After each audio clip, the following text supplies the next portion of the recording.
Aquí estoy ya, estamos llegando a la casa. Estoy llegando a la casa y bueno, ha sido un largo día. Salí de la casa del trabajo a la 1 de la tarde, son las 3 ahora, 3:10. Me ha tomado 2 horas a un viajecito que me hubiera tomado normalmente media hora. Me tomó 2 horas por tanto tráfico y la nieve y todo, aunque esta avenida aquí, como es una arteria mayor, la tienen más limpia, ¿no? Han pasado los camiones con las palas, limpiando todo, como el que está allá adelante.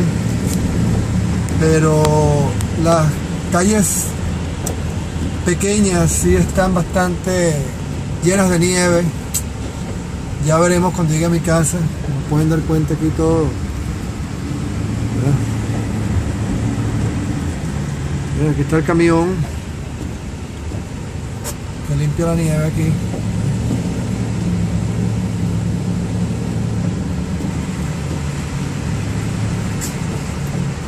Esa mosca aquí, no voy a hacer que esto se me vaya a meter aquí, ¿ves? Casi que se me mete ahí, me da. Ahí está en el espejo. Peligroso manejar en esta condición.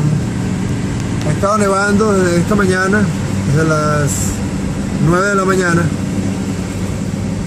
y tal vez continúe hasta tarde, hasta las 11 de la noche, quién sabe, pero ya veremos a ver.